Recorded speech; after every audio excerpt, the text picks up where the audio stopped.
Hello दोस्तों, welcome to software engineering channel. क्या हाल चाल है आप लोगों का। मैं हूं हमाद मकबूल और आज इस वीडियो में सी शार्प की प्लेलिस्ट के अंदर जो है मैं आपको सिखाने वाला हूं कि अगर आप अब 2024 के इस स्टेज पे भी आकर डॉट नेट कोर की दुनिया में कदम रखना चाहते हैं, dot net core developer, ASP dot net core developer बनना चाहते हैं, तो आपके लिए क्या रोड मैप अवेलेबल है। ये वीडियो इस टाइम पे डालने की ख़ास वजह ये है कि अब आगे जो है जून जुलाई आ रहे हैं और बहुत से स्टूडेंट्स जो हैं वो यूनिवर्सिटी से जो है छुट्टियां होंगी उनको और फ्री बैठे होंगे और वो चाह रहे होंगे कि हम कुछ ना कुछ नया सीखें, कोई स्किल गेन कर लें और ऐसे टाइम के ऊपर जो ASP डॉट नेट की दुनिया के अंदर इन होना चाहते हैं और एक फुल स्टैक डेवलपर के हवाले से अपने आप को मनवाना चाहते हैं, तो उनके लिए बेस्ट अपॉर्चुनिटी है और ये बेस्ट वीडियो है। आप लोग इसको देखें, आपको पूरा ट्रैक पता चल जाएगा और आप इस ट्रैक को अपने हिसाब से अपनी स्पीड के मुताबिक इसको फॉलो करते चले जाएँ और मुझे उम्मीद है कि आप जो है बहुत अच्छे तरीके से इसको फॉलो करने के बाद एक अच्छे डेवलपर बन के सामने आ सकते हैं। तो चलें, मैं आपको कंप्लीट पाथ देने वाला हूँ। वैसे तो डेवलपर रोड मैप्स के नाम से एक वेबसाइट मौजूद है, इसके ऊपर जाकर जब भी आप कोई पाथ मांगते हैं, किसी भी चीज़ को सीखने के लिए रोड मैप मांगते हैं, तो ये पूरा का पूरा जो है आपको जो है ना उसका एक रोड मैप प्रोवाइड कर देती है कि आपको पहले क्या सीखना है क्या नहीं। जैसे कि मिसाल के तौर पर मैं यहाँ पर आपको उसका करके बता देता हूँ ताकि आप लोगों को बाद में भी कभी ज़रूरत पड़े तो आप इसको इस्तेमाल कर सकें। मैं यहाँ पर जाकर डॉट नेट कोर लिखता हूँ तो ये देखें ASP डॉट नेट कोर आ चुका है। मैं इसके ऊपर क्लिक कर देता हूँ तो इसके ऊपर क्लिक करने से क्या होगा कि थोड़ी देर में ASP डॉट नेट कोर के लिए पूरा का पूरा जो है एक रोड मैप जनरेट कर देगी कि अगर आप एक डॉट नेट कोर डेवलपर बनना चाहते हैं तो आपको क्या क्या करना है इसके अंदर। अब वो देखें, आपको बता रहा है कि सबसे पहले आप learn the basics of C sharp पे आ जाएँ, फिर जनरल डेवलपमेंट पे चले जाएँ। आप learn the basics of C sharp में क्या क्या चीज़ें आपको सीखनी है वो सारी की सारी बता रहा है। फिर जनरल के अंदर क्या क्या सीखना है वो बता रहा है। फिर उसके बाद आपको वो आगे डेटाबेस फंडामेंटल्स पे, फिर उसके अंदर से बहुत सारी चीज़ें। सो द पॉइंट इज़ कि ये पाथ इतना ज़्यादा लंबा है और इतना डिटेल्ड है, मैं इसको गलत नहीं कहूँगा, ये बहुत ही ज़बरदस्त है।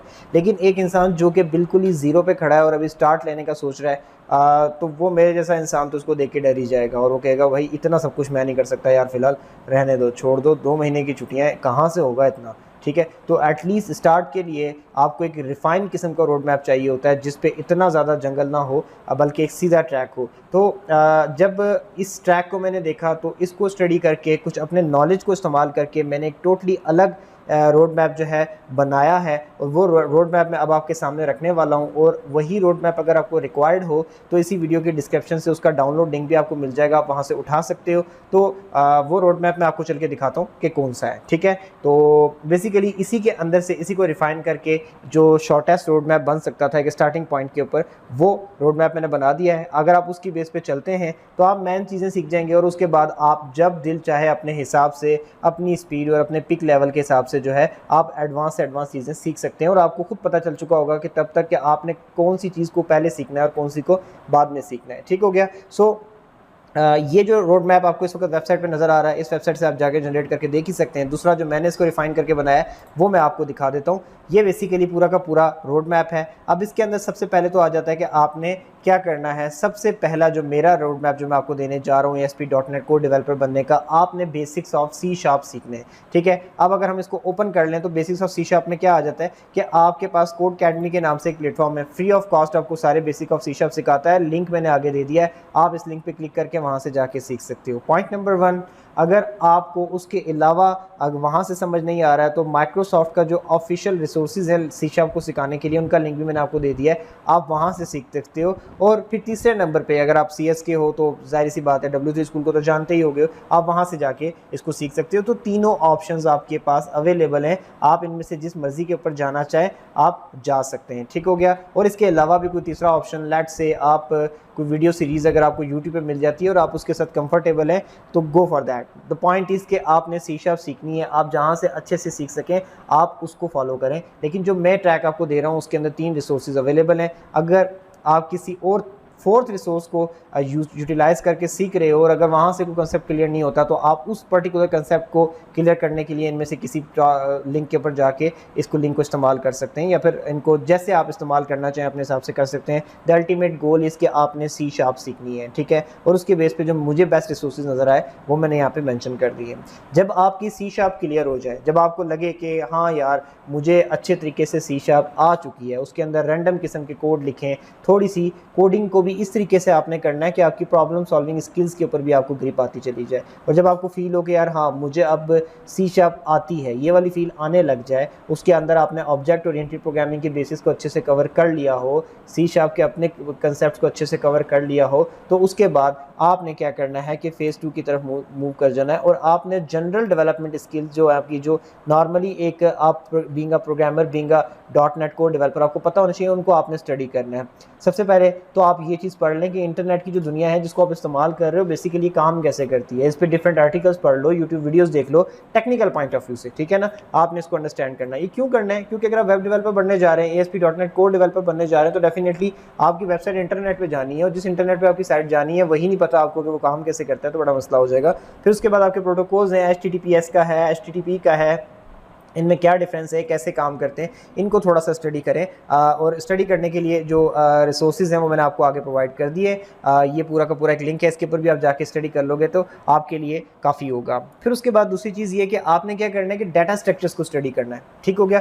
डाटा स्ट्रक्चर बहुत इंपॉर्टेंट है। डाटा स्ट्रक्चर पढ़ने से जब आपने बेसिक सी शार्प सीख ली होगी, और बेसिक सी शार्प को सीखने के बाद जब आप डाटा स्ट्रक्चर्स को इम्प्लीमेंट करोगे, आपको डाटा स्ट्रक्चर जावा में इम्प्लीमेंटेड भी मिल जाएंगे इंटरनेट पे, C++ पे तो बहुत ज़्यादा जगहों पे आपको मिल जाएंगे इम्प्लीमेंटेड।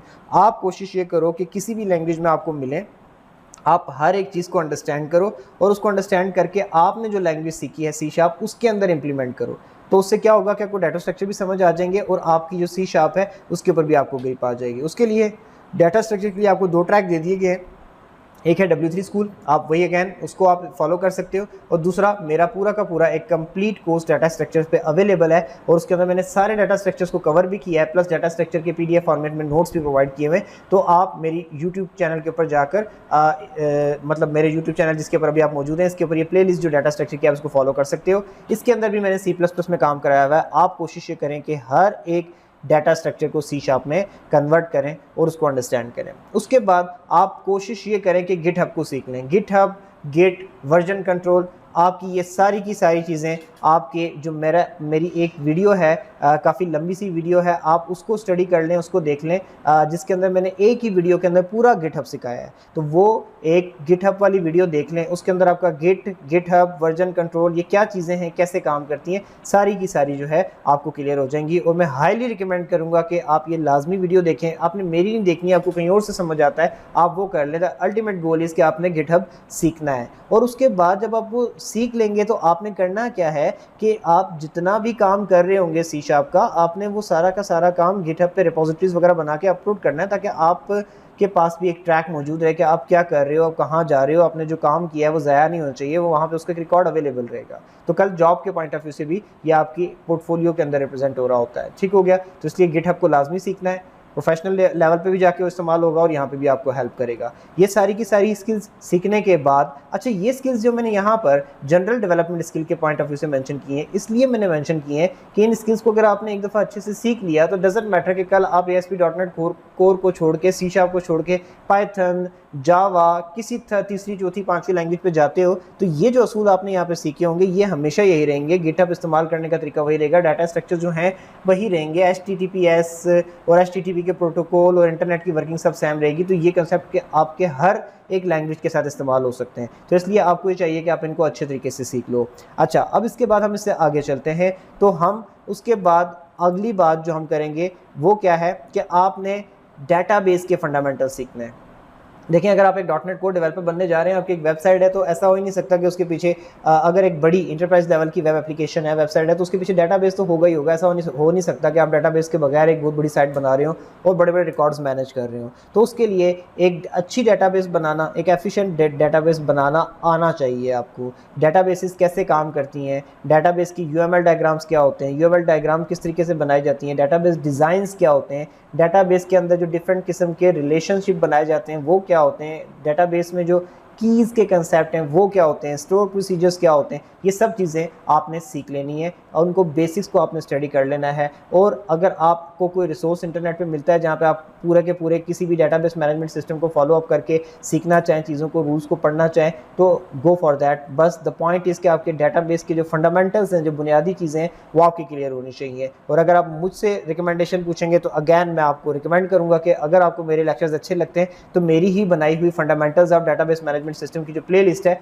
आप उसको देख लें। उसके अंदर मैंने सारी चीज़ें क्लियर कराई हैं कि एक डेटाबेस बनती कैसे है, डेटाबेस डायग्राम क्या होती है, डेटाबेस में डिफरेंट किस्म की कीज़ क्या होती हैं, डेटाबेस में डिफरेंट किस्म के रिलेशनशिप कैसे होते हैं, रिलेशनशिप फाइंड आउट कैसे किए जाते हैं। और फिर ये सारी चीज़ें पढ़ाने के बाद मैंने प्रैक्टिकली डेटाबेस बना के भी दिखाया है MS SQL सर्वर में। वही MS SQL सर्वर आपका .NET कोर के साथ इस्तेमाल भी हो रहा होता है, तो आपके लिए ये भी एक प्लस पॉइंट हो जाएगा। तो अगर आप चाहें तो मेरी इस प्लेलिस्ट को फॉलो कर सकते हैं। अच्छा, जब आप डेटाबेस के कंसेप्ट सारे के सारे सीख चुके हो, MS SQL सर्वर में डेटाबेस बनाना सीख चुके हो। अच्छा, एक चीज़ मैं आपको यहाँ पे मेंशन करना चाहूँगा कि अक्सर लोग क्या करते हैं कि डेटाबेस सीखने के कंसेप्ट से ये मुराद लेते हैं कि हमें पूरी की पूरी स्ट्रक्चर क्वेरी लैंग्वेज आनी चाहिए। अगर आप सीखना चाहते हो तो आप सीखो, लेकिन इतनी ज़्यादा ज़रूरत नहीं है कि आप उसको इन डेप्थ जाके पूरा का पूरा SQL में घुस जाओ और SQL ही सीखते रहो। आजकल के दौर में SQL के साथ आपका इतना ज़्यादा इंटरेक्शन नहीं होता। आपकी बेसिक क्यूरीज़ का कंस्ट्रक्शन आपको करना आती हो तो दैट्स मोर देन इनफ। बहुत ज़्यादा डेप्थ में जाने की ज़रूरत नहीं है। सारे मामलात आपकी C# के अंदर लिंक जो है वो संभाल लेगी। ठीक है, लैंग्वेज इंटीग्रेटेड क्यूरी का कंसेप्ट जो है आप उस पर ज़्यादा फोकस करें और ज़्यादा बेहतर है। अच्छा, डेटाबेस के कंसेप्ट क्लियर हो गए। इसके बाद आप अभी तक अगर देखें तो आपने क्या किया, आप अभी इस स्टेज पे खड़े हैं कि आपको C# आती है, आपने जनरल डेवलपमेंट स्किल सीख ली हैं, गिटहब पे अपना काम अपलोड कर दिया है, डेटाबेस के बेसिक कंसेप्ट आप पढ़ चुके हो, डेटाबेस आपको बनाना आती है। अब आप इन तमाम कंसेप्ट्स को लेके .NET कोर की जो वर्ल्ड है, ASP.NET कोर की वर्ल्ड, आप उसके अंदर जंप कर जाएं। गूगल करें, जहाँ से ASP.NET कोर को आप पढ़ के उसके जनरल थ्योरेटिकल कंसेप्ट लेना चाहें वो ले लें। उसके बाद आप क्या करें, रेजर पेजेस का एक प्रोजेक्ट सिस्टम होता है, उसमें आपके पास 3 किस्म के प्रोजेक्ट बनाने का ऑप्शन होगा। रेजर पेजेस का होगा, MVC का होगा, उसके बाद ब्लेजर का होगा और फिर APIs वाले कंसेप्ट होंगे। तो आपने उनके अंदर सबसे पहले रेजर पेजेस बेस्ड प्रोजेक्ट आपने क्रिएट करना है और उसमें आपने एक CRUD एप्लीकेशन बनानी है। अब जो CRUD एप्लीकेशन आप बनाएंगे वो कैसे बनाएंगे, यूट्यूब पे जाएं, यूट्यूब पे जाके सर्च करें CRUD application in Razor Pages, C# Razor Pages, ऐसे कुछ भी लिख के आप सर्च करोगे ना, आपको बेशुमार प्लेलिस्ट मिल जाएंगी। ठीक है, आप उनमें से कोई भी एक प्लेलिस्ट उठाओ और जो आपको अच्छी लगे, जिस बंदे की आपको अच्छे से समझ आ रही हो, जो आपके बेस के मुताबिक पढ़ा रहा हो, उसके साथ आप उसको फॉलो अप करके ये देख लो कि किस तरीके से आप रेजर पेजेस जो है, रेजर पेजेस के प्रोजेक्ट की बेस पे आप जो है CRUD एप्लीकेशन बना सकते हो। लेकिन जब आप वो बना रहे होगे तो उसमें आपने ज़्यादा फोकस किन चीज़ों पर करना है, एंटिटी फ्रेमवर्क कोर उसको अच्छे से पढ़ना है, डिपेंडेंसी इंजेक्शंस की वर्किंग क्या है, कैसे होती है, उसको अच्छे से पढ़ना है, नगेट पैकेजेस का कंसेप्ट क्या है वो, रेजर कंपोनेंट, ऐप सेटिंग्स और कॉन्फ़िगरेशन, इन सब चीज़ों को बड़े अच्छे तरीके से आपने अंडरस्टैंड करना है। ये आपको स्पेसिफिकली बताने की ज़रूरत मुझे इसलिए पेश आ रही है कि अगर कोई यूट्यूब पे जिस प्लेलिस्ट को आप फॉलो कर रहे हो, अगर वो पढ़ाते हुए इन चीज़ों में से किसी को शॉर्टकट में बताता है तो आप उस ट्यूटोरियल को वहाँ पॉज करके किसी और वीडियो से जाके डिटेल में अंडरस्टैंड करके आ जाओ। बट इन चीज़ों को आपने अंडरस्टैंड करना है। जब CRUD का प्रोजेक्ट आप रेजर पेजेस की बेस पे कर लो तो उसकी बेस पे अगर आपका स्पीड अच्छी है तो अगर आप चाहो तो बेशक अपने बिहाफ पे खुद से भी कोई एक वेब प्रोजेक्ट करो छोटा मोटा, और उसके बाद आप थोड़ा सा MVC की दुनिया को के साथ मुतारिफ हो जाओ। बेसिकली रेजर पेजेस से भी आप वेबसाइट्स बनाते हो और जो एंटरप्राइज लेवल की बड़ी एप्लीकेशंस होती हैं उनके लिए MVC का फ्रेमवर्क, मॉडल व्यू कंट्रोलर का फ्रेमवर्क भी यूज़ किया जाता है। MVC के ऊपर किस तरीके से साइट बनाई जाती है, कंप्लीट फ्री कोर्स मेरा अवेलेबल है, ये लिंक मैंने दे दिया है।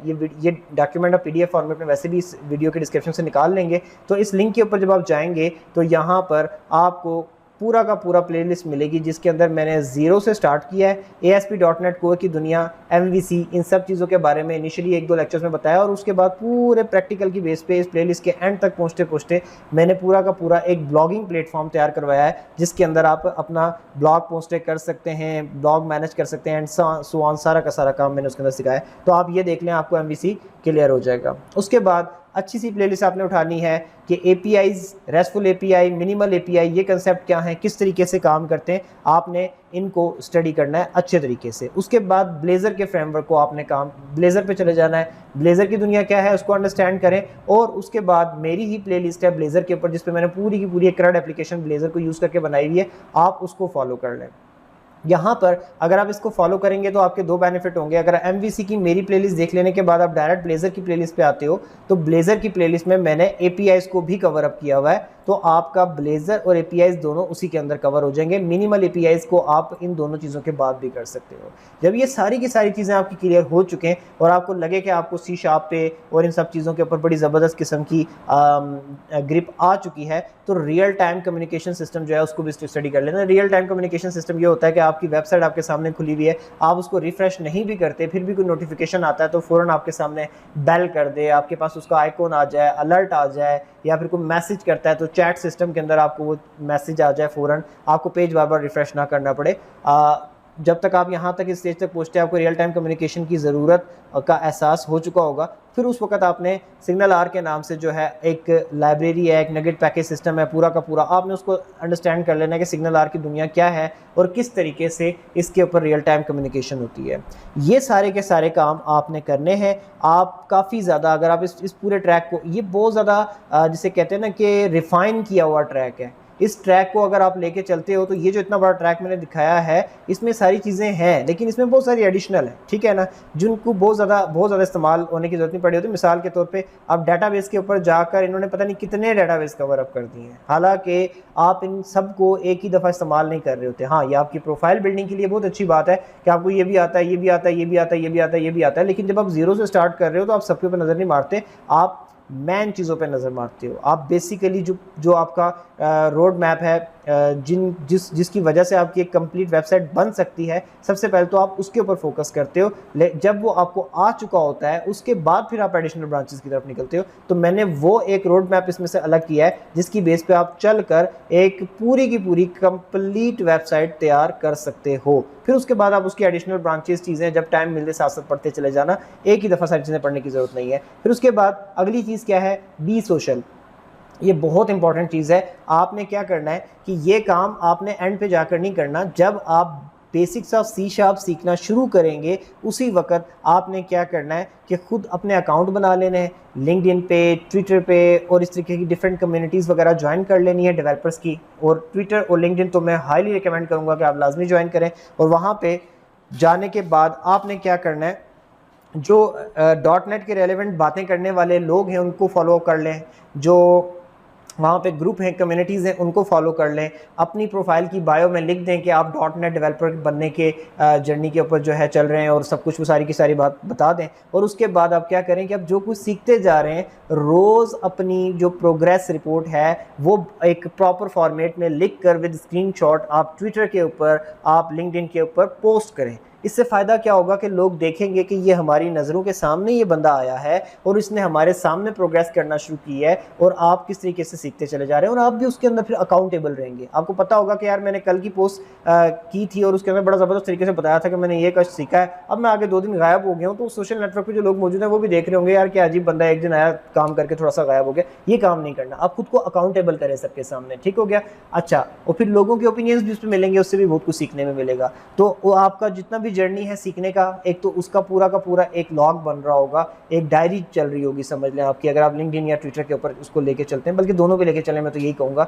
और वो पूरा का पूरा चल रहा होगा और कल जब आप अपनी उसी लिंक्डइन प्रोफाइल से कभी .NET की जॉब के ऊपर अप्लाई करेंगे और जो आपकी हायरिंग अथॉरिटीज़ हैं वो आप आकर आपकी लिंक्डइन की प्रोफाइल को जब देखेंगी तो आपको कितना बड़ा बेनिफिट होगा। वो कहेंगे यार ये इस बंदे ने वाकई उस वक्त सीखना शुरू किया था और इसकी डेली बेसिस पे जो प्रोग्रेस है वो हमें यहाँ पे नज़र आ रही है, इसकी प्रोफाइल पे रिफ्लेक्ट हो रही है, तो इसने वाकई एफर्ट करके सीखा है, तो हम इसको कंसीडर कर सकते हैं। बेशक हम बिल्कुल ही फ्रेश जो वैकेंसी है उसके ऊपर भी अगर वो करना चाहेंगे तो बिल्कुल आपको जूनियर लेवल पे अगर वो रखना चाहें तो आप वो रख सकते हैं। उसके अलावा एक आदत जो हम में नहीं है वो डालने की ज़रूरत है, दैट इज़ कीप रीडिंग। हम लोग स्टडी नहीं करते, हम यूट्यूब के ऊपर बस वीडियोस में जो मिल जाए उसी के ऊपर डिपेंड करते हैं, उसके अलावा हम आगे पीछे नहीं जाते। आप लोग खुद गौर करो यार कि यूट्यूब पे एक नया फीचर आता है और यूट्यूब पे फ़ौरन आपको वो सीखने को मिल जाता है और एक बंदा जो कि डेवलपर है वो आपको आके सिखा रहा है। आपने कभी सोचा उसने भी तो कहीं से सीखा ही होगा ना, ठीक है। एक नया टेक्नोलॉजी है, उस टेक्नोलॉजी के ऊपर यूट्यूब पे अभी तक कोई वीडियो अवेलेबल नहीं थी और एक नया बंदा आता है और वो फ़ौरन यूट्यूब के ऊपर उस टेक्नोलॉजी पे वीडियो बना देता है, तो दैट मीन्स कि उसने भी तो कहीं से सीखा ना। उसके पास तो यूट्यूब नहीं थी, वो कहाँ से सीखते हैं? वो डॉक्यूमेंटेशंस को पढ़ते हैं, वो आर्टिकल्स को पढ़ते हैं, वो आने वाली लेटेस्ट बुक्स को स्टडी करते हैं, वहाँ से वो चीज़ें सीखते हैं और उसको सीखने के बाद आपको यूट्यूब पे आके सिखा देते हैं। बुक के अंदर जो चीज़ 50 पेजेस पे जाके लिखी हुई होती है वो आपको 10 मिनट की वीडियो में आके बता देते हैं, और आप लोग कहते हैं कि 10 मिनट की वीडियो देखकर हमें सब कुछ पता चल गया।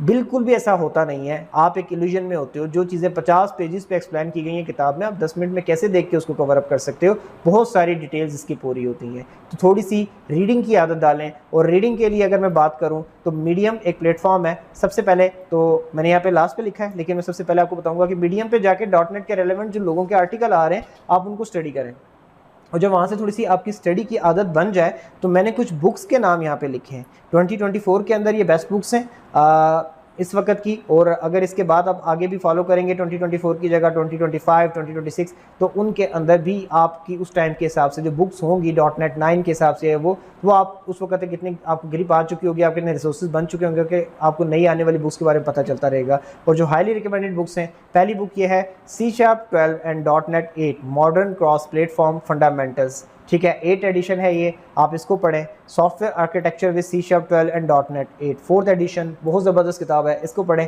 फिर उसके बाद C# data structure and algorithms, ये बहुत ज़बरदस्त किताब है। जब आप ऊपर डाटा स्ट्रक्चर्स एंड एल्गोरिथम को C# में इंप्लीमेंट कर रहे होंगे, आप इस बुक को साथ साथ स्टडी कर सकते हैं, इससे आपको बहुत हेल्प मिलेगी। अगर आपने इस ट्रैक को कम्प्लीटली फॉलो कर लिया, इसके एक एक बताए हुए कंपोनेंट को एज इट इज़ फॉलो कर लिया, आप सोशल रहे, आपने ट्रैक को सही से फॉलो किया, तो at the end of the track आपके पास क्या मौजूद होगा? आपके पास बुक्स पढ़ने की वजह से नॉलेज होगा, आपको C# आती होगी, उस C# में आपने एल्गोरिथम सारे के सारे, डाटा स्ट्रक्चर सारे के सारे इंप्लीमेंट करना सीखे हुए होंगे। आपकी पूरा का पूरा प्रोग्रेस आपकी लिंक्डइन की प्रोफाइल पे पड़ी हुई होगी। आपकी एटलीस्ट अगर आप बिल्कुल बहुत कम भी काम करते हो तो आपके 4 CRUD एप्लीकेशंस तैयार हो चुकी होंगी, जिसमें से एक रेजर पेजेस को प्लेटफॉर्म को यूज़ करते हुए, एक MVC के प्लेटफॉर्म को यूज़ करते हुए, एक ब्लेजर को यूज़ करते हुए, और एक जो है आपकी APIs के कंसेप्ट को यूज़ करते हुए एप्लीकेशन तैयार हो चुकी होगी। और हर एप्लीकेशन के साथ एक डेटाबेस भी चल रही होगी। तो ये एक सुपर डुपर किस्म का और बड़ा स्ट्रेट फॉरवर्ड किस्म का रोड मैप है। आप इसको फॉलो करें, और फॉलो करने के बाद आपको खुद रियलाइज़ हो जाएगा। अगर आपको वाकई इसके अंदर से लर्निंग हो तो वीडियो के कमेंट में आके ज़रूर बताइएगा, ताकि जो लोग इस ट्रैक को फॉलो करने का सोच रहे हो उनको आपके कमेंट से पता चल जाए कि अगर बाकियों का भला हो रहा है तो ही वो इसका ट्रैक को फॉलो करें, वरना वो अपना टाइम ज़ाया ना करें। मैं बहुत सालों से .NET की दुनिया में काम कर रहा हूँ और मैंने उसकी बेस पे ये ट्रैक बनाया है, और बहुत ही शॉर्ट किस्म का, बहुत ही ब्रीफ किस्म का ये ट्रैक है। इसमें मैंने कोई बहुत ज़्यादा एक्स्ट्रा डिटेल्स नहीं डाली, क्योंकि मुझे पता है कि अगर किसी ने इस ट्रैक को फॉलो कर लिया तो उसके बाद बाकी डिटेल्स की तरफ वो खुद चला जाएगा। मुझे यहाँ पे उसको फोर्स करने की ज़रूरत नहीं है कि तुम ये भी सीखो, तुम ये भी सीखो। ठीक हो गया। सो आज की वीडियो यही थी, मैं रोड मैप देना चाहता था। आगे वेकेशन स्टार्ट होने वाली हैं, वेकेशन के अंदर बैठे एक 1.5 से 2 घंटे का टाइम डेली बेसिस का रख लें, उसी के अंदर काम करें। पूरा पूरा दिन बैठ के काम करने की ज़रूरत नहीं है। अपनी हेल्थ का भी ख्याल रखें और बड़े हैप्पी स्टाइल के अंदर लर्न करें और लोगों के साथ कम्युनिकेट करें और अपने आप को अकाउंटेबल रखें। सोशल मीडिया प्लेटफॉर्म पे सोशल मीडिया का एक पॉजिटिव इस्तेमाल करें। तो आई थिंक सो आपको वीडियो अच्छी लगी होगी, अच्छी लगी हो तो प्लीज़ लाइक करके चैनल को सब्सक्राइब कर दें। दोबारा मिलेंगे किसी नेक्स्ट वीडियो में, जिसके अंदर हम कोई C# या किसी और सॉफ्टवेयर इंजीनियरिंग या प्रोग्रामिंग के रेलेवेंट टॉपिक के ऊपर बात कर रहे होंगे। तो दोबारा मिलते हैं नेक्स्ट वीडियो में, तब तक के लिए अल्लाह।